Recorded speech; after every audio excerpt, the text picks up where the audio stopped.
I want to welcome you to the Pantheon. I am your host, Ray. Mm-hmm. Yes. I am seeing. No, I am gonna. What is your name? Evy and Thor and Thunder. Yeah, from Down Under.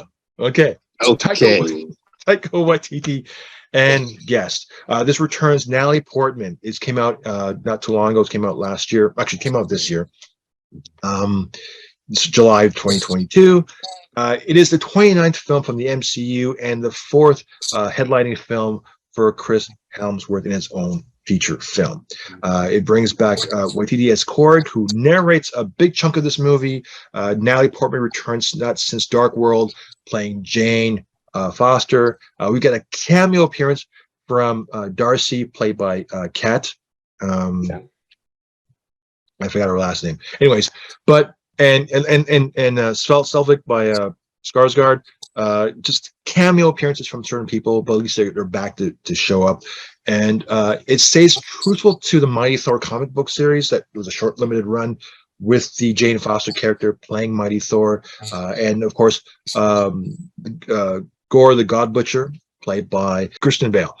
This movie is interesting because, like Neil Gaiman's American Gods, are visiting other gods in the atmosphere of the MCU.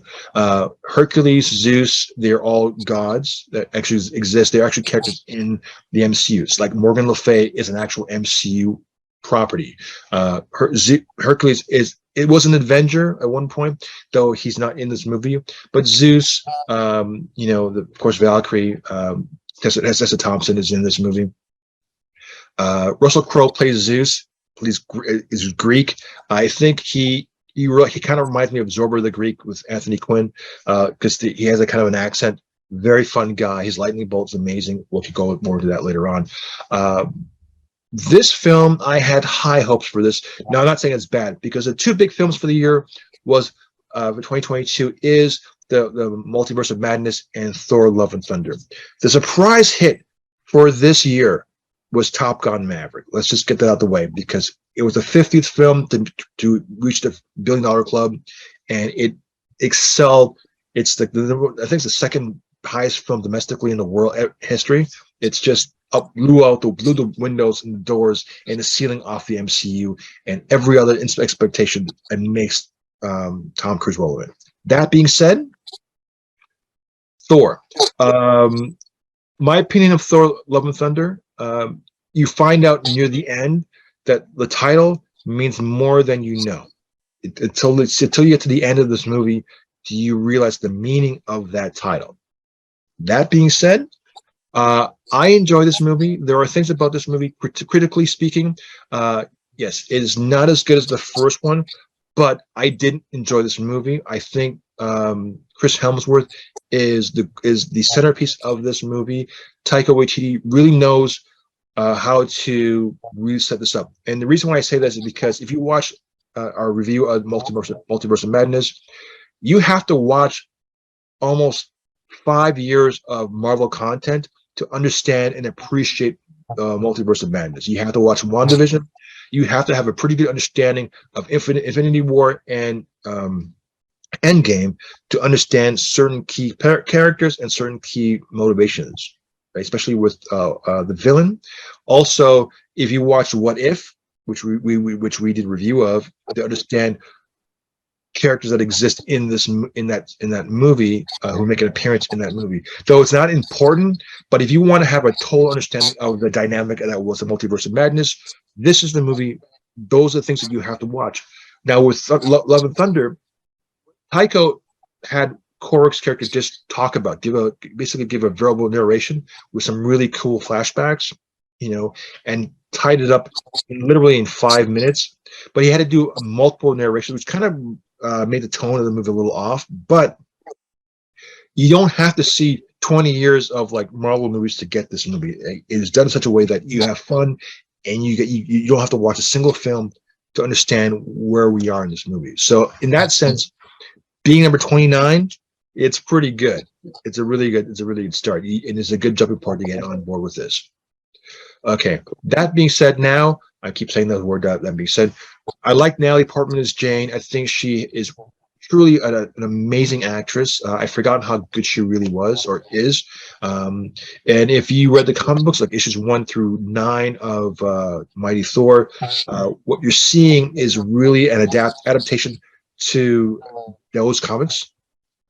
And also understanding what happened to Milner after it got shattered.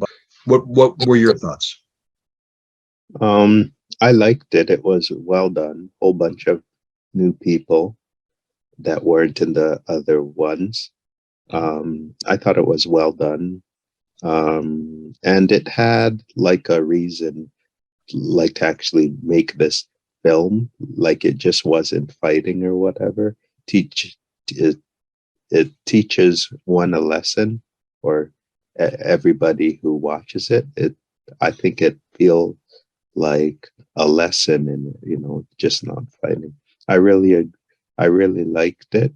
Okay, so here's the thing that I did not know. I had to look it up, and then now that I've looked it up, I do want to talk about this. I don't know how much you know, Evie. The Necrosword. So Thor the God Butcher is wielding the Necrosword. Okay, now besides the ebony blade, which was established in the Eternals, what do you know of Gore's sword?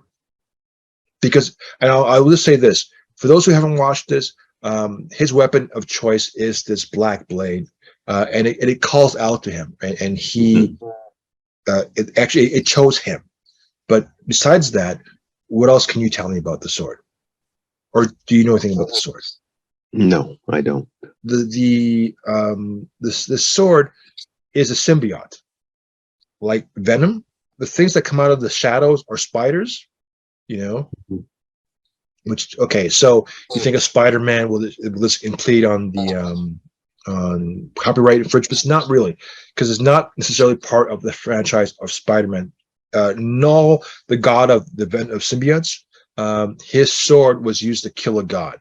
So, and that sword he used is this sword. So, if you look at the book or the crossover King in Black, it's a great example of this story. I recommend, if you want to watch or read something, read King of Black. It's when basically the gods of the symbiotes tries to conquer Earth, and almost succeeds, or if not, does succeed in it. Anyways, he's able to cut the head off a god with his sword, and that's how powerful he is. And that's the sword you're seeing in this movie. But the symbiotes could summon him. It is sentient. It's a living thing. It is a device done by the symbiote god. Now, the wielder of that sword is designed to kill gods. And what I like about the movie is that, like Thanos, like Killmonger, this is a villain that you understand why he's doing what he's doing. You're sympathetic to why he is what he is. DC has yet to do a villain that you can. I mean, Lex Luthor. What is his motivation other than to have property to expand his business, to fill his ego? Look at the Joker. It's to create chaos. I mean, there's not a really grounded reason for any of this stuff. Where do you rank with this? Really well done.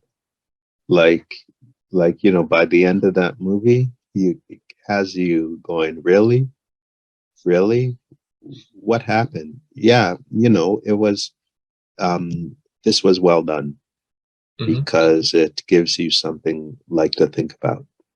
Yeah, I can't wait for the next one.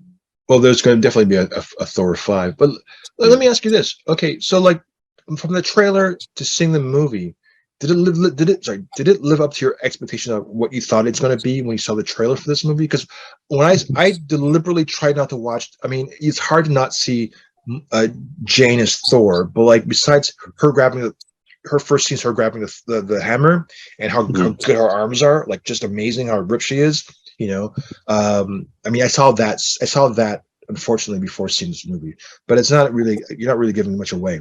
But in terms of seeing the trailer and seeing the movie, did it live up to your expectations, and how? Interesting. Interesting. Well done movie. Can't wait for the next Avengers, whatever it is. And yeah, glad I saw it. Although, yeah, it was really, really good. Good thing to have. Good thing to like think about. Okay. Well, the last question is, what would you want to see? Like, if we do, if and when they do a Thor 5, what do you like? What would you like to see happen, or what do you want to see? I'd like to see, well, I'd like to see that something happening to Thor. I'm not going to say what, but it happened at the end of the movie. It was really, really well done. And you can't, and yeah, you're like, wow, at the end. If they show it what you think it would be, um, yeah, I would, yeah, kind of, these things make the film. And Yeah. so I don't want to say anything to give it away. Right. And yeah, that's it. Great film. Can't wait. All right. Well, that it. We'll see. Yeah, I have my theories too, but we'll see. Well, okay. Well, that was it for the Marvels. Great movies. We're gonna be reviewing some more TV shows. That's still. I think we got things to go ahead still. But on that note, I am Ray. I'm Evy. We'll talk to you later.